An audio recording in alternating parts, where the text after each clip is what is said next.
Money गुरु की इस खास पेशकश में आप सभी का स्वागत है। मैं हूं स्वाति रायना। नए साल में अपने इन्वेस्टमेंट से अच्छा रिटर्न पाने के लिए जरूरी है कि अब तक जो गलतियां आप करते आ रहे थे उन्हें आप फिर से ना दोहराएं, खासतौर पर नए साल में, क्योंकि बेहतर अवसर की तलाश में हम काफी बार छोटी छोटी गलतियां कर बैठते हैं और इससे हमारा रिटर्न भी प्रभावित होता है। इसलिए बेहद जरूरी है आने वाले साल में या आने वाले कई नए सालों में निवेश में होने वाली इन गलतियों से बचा जाए।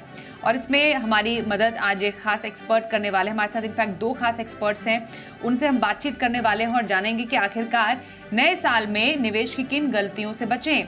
स्वागत करते हैं शो में। हमारे साथ है Deepak Jain, president and head sales ये एडरवाइज एएमसी से, और ऑप्टिमा मनी के एमडी पंकज मटपाल। दीपक और पंकज जी, आप दोनों का बहुत स्वागत है मनी गुरु के आज के इस खास कार्यक्रम में। निवेश को लेकर हर किसी के अपने अपने काफ़ी रेजोल्यूशंस हैं, काफ़ी मंसूबे हैं जिनको वो नए साल में पूरा करना चाहते हैं, लेकिन हम ये चाहते हैं कि उनके जो ये रेजोल्यूशंस हों और जो नए साल की नई निवेश प्लानिंग हो वो बिना किसी एरर के हो, बिना किसी गलती के हो। इसलिए मैं आप दोनों एक्सपर्ट्स की इसमें मदद लेना चाहती हूँ। लेकिन कई बार कुछ गलतियां हमसे हो जाती है। लेकिन सबसे पहले दीपक, मैं आपसे जानना चाहती हूँ क्यों जो मिस्टेक्स है, हम ये कहते हैं कि गलतियां सही नहीं होती हैं इन्वेस्टमेंट के लिए, लेकिन कई बार गलतियां हमें काफ़ी कुछ सिखा जाती हैं। तो कौन सी गलतियां सिखा जाती हैं और कौन सी गलतियां नहीं करनी चाहिए? नमस्कार स्वाति। जो निवेश की जर्नी है वो हमारी ज़िंदगी से जुड़ी हुई है। हम अपनी ज़िंदगी में जैसे सीखते हैं, आगे बढ़ते हैं, वैसे ही निवेश की जर्नी में भी जब हम निवेश करते हैं तो कुछ न कुछ गलतियां होती हैं और उन गलतियों से सीखने की आवश्यकता है। हमें उनसे भागने की ज़रूरत नहीं है।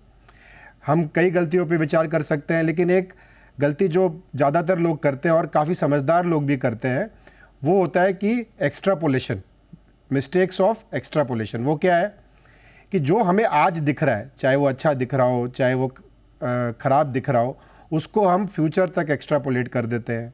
अगर आप रिटर्न की बात करें, अगर पिछले साल में किसी एक निवेश में या किसी एक फंड में या किसी एक स्टॉक में या एसेट क्लास में बहुत अच्छा रिटर्न आया तो हम ये मान के चल बैठते हैं कि ये जर्नी अगले साल और उसके अगले साल भी जारी रहेगी, और तो उसको हम एक लंबी लाइन खींच देते हैं। उल्टा भी करते हैं, कहीं पे अगर मार पड़ी है तो ये सोचते हैं कि ये शायद शून्य तक चला जाएगा और उसको भी हम एक लंबी लाइन खींच देते हैं।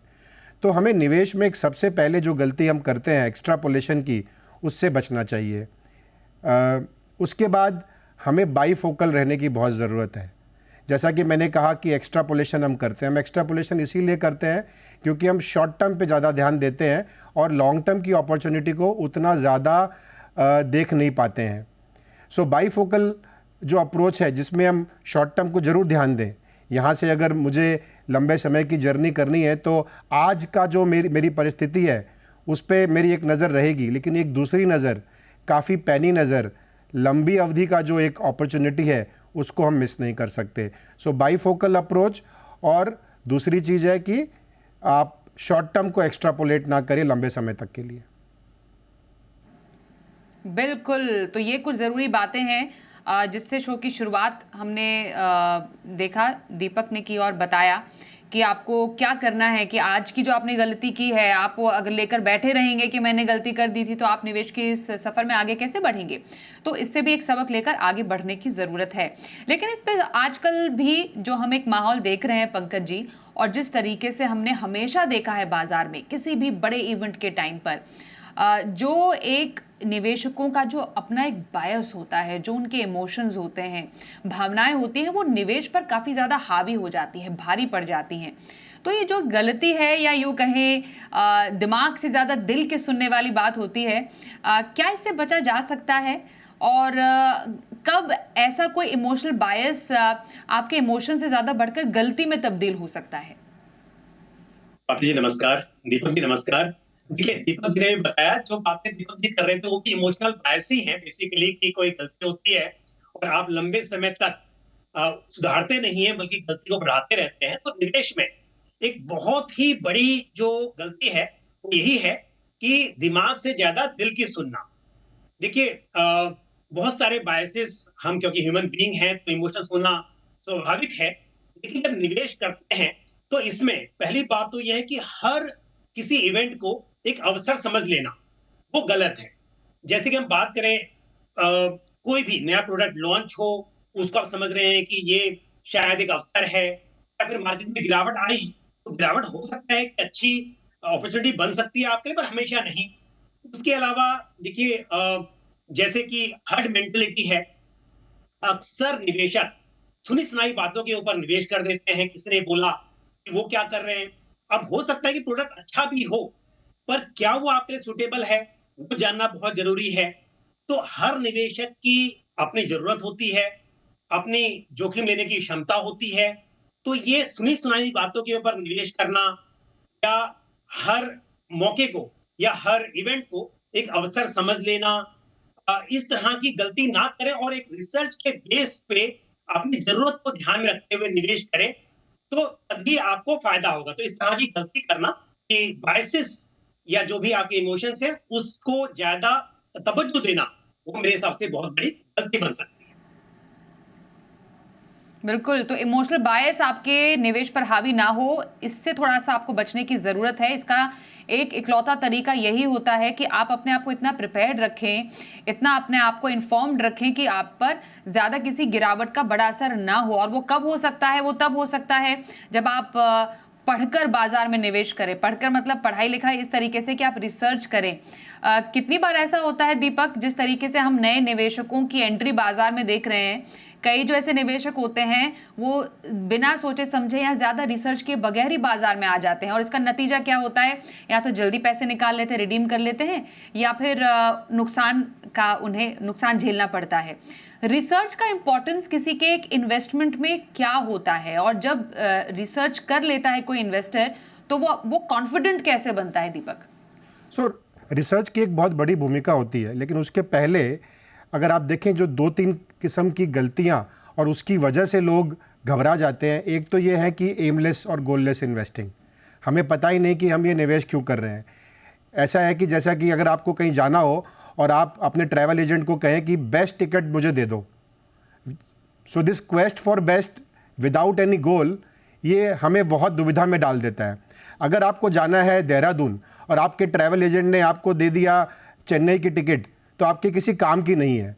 वैसे ही ये सोचते रहना कि कौन सी बेस्ट स्कीम है, कौन सी सबसे ख़राब स्कीम है, बिना ये जाने कि मेरे लिए कौन सी उपयुक्त है। सो एमलेस और गोललेस इन्वेस्टिंग और ये क्वेस्ट फॉर द बेस्ट, ये दो काफ़ी बहुत डेडली कॉम्बिनेशन है। और तीसरा, ये दोनों करने के बाद जो रिस्क की जो अंडरस्टैंडिंग है वो बहुत लिमिटेड है। जैसा कि रिस्क का मतलब ज़्यादातर लोग समझते हैं कि पैसे का नुकसान, कैपिटल का नुकसान, लेकिन रिस्क को अगर अच्छे से समझें आप, तो रिस्क की काफ़ी सारी पृष्ठभूमि हो सकती है। Loss of capital, liquidity risk, volatility risk. Share बाजार के उतार चढ़ाव को हम लॉस ऑफ कैपिटल के रिस्क से जोड़ देते हैं। और अगर ये हम स्टडी करें, ये हम रिसर्च करें और ये मान के चलें कि बाजार ऊपर भी जाएगा नीचे भी जाएगा, लेकिन अगर मैंने निवेश एक एम को ध्यान में रख के किया है, एक गोल को ध्यान में रख के किया है, और मुझे 6 महीने 3 महीने और साल भर की गिरावट से कोई लेना देना नहीं है, अगर मैं अपनी पटरी पे सही चल रहा हूँ, तो ट्रेन थोड़ी देर रुक गई है तो उससे क्या फ़र्क पड़ता है, मेरी पटरी तो मुझे अपने गंतव्य तक लेके ही जाएगी।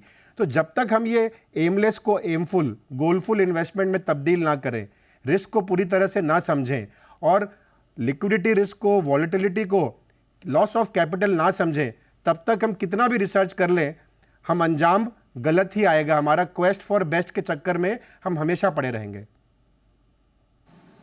ये आपने बहुत इंपॉर्टेंट बात की कि जब तक आप एक टारगेट सेट नहीं करेंगे, एक गोल नहीं बनाएंगे, तब तक रिसर्च चाहे कितना भी आप क्यों ना कर लें, आप तो एक बिल्कुल एमलेस जर्नी की तरफ बढ़ रहे हैं। इसलिए इस गलती से बच्चे कि आप टारगेट ही सेट नहीं कर रहे हैं, कहाँ पर पहुँचना है, आपका डेस्टिनेशन क्या है, उसके बगैर आप निवेश किए जा रहे हैं।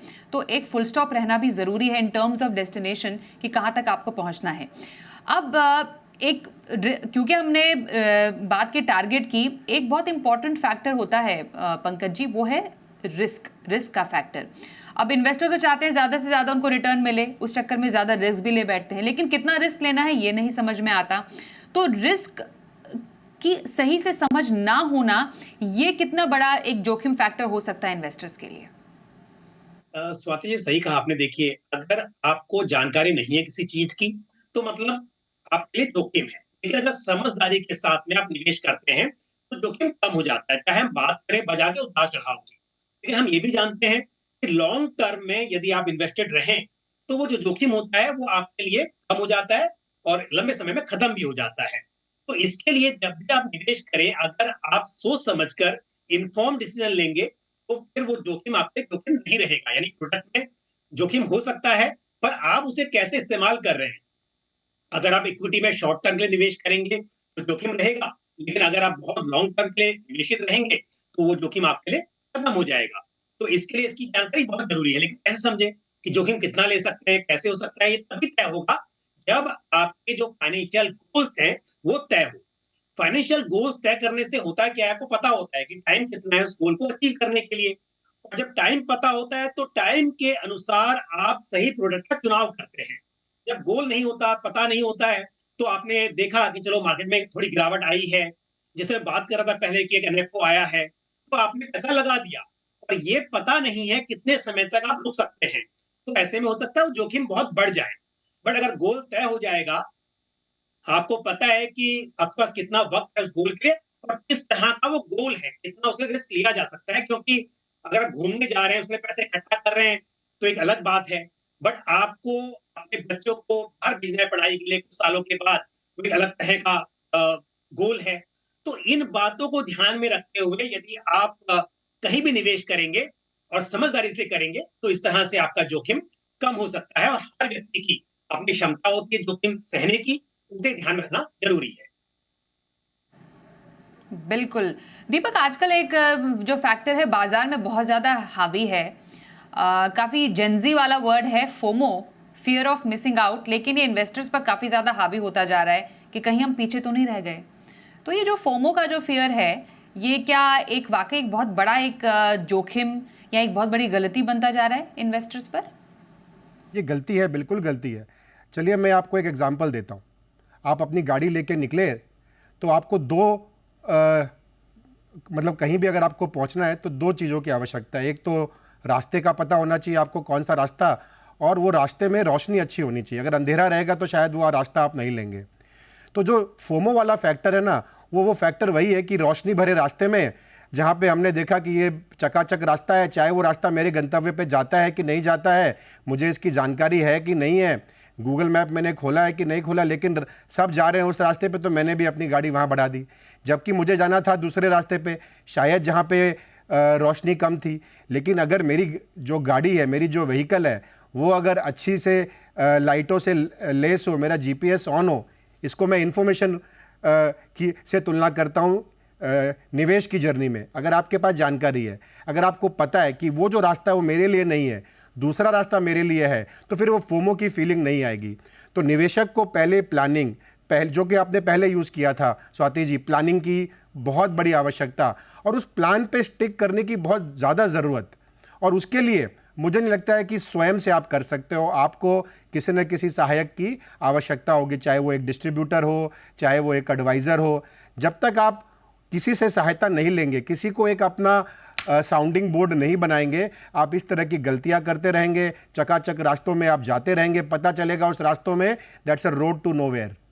सो FOMO is a real risk and it leads to road to nowhere. Okay, तो ये फोमो से बचने की आपको ज़रूरत है। और ये ध्यान रखिए, आपने प्रोफेशनल की बात की, फाइनेंशियल सलाहकार की बात की, हम इस पर आएंगे क्योंकि एक छोटे से ब्रेक के लिए रुकना है। ब्रेक के बाद इस पॉइंट को, इस चर्चा को खास तौर पर आगे बढ़ाएंगे, क्योंकि आजकल तो इतना ज़्यादा DIY इन्वेस्टमेंट का ज़माना हो गया है। तो ये फाइनेंशियल जो सलाहकार हैं, एडवाइज़र है, उनका रोल कहाँ पर रह गया है? और जो फाइनेंशियल एडवाइज़र की मदद नहीं लेना चाहते हैं, तो क्या वो अपने निवेश में रिस्क को बढ़ा रहे हैं? क्या ये भी एक गलती है? इस पर बातचीत करेंगे थोड़ी देर में, बने रहिए हमारे साथ।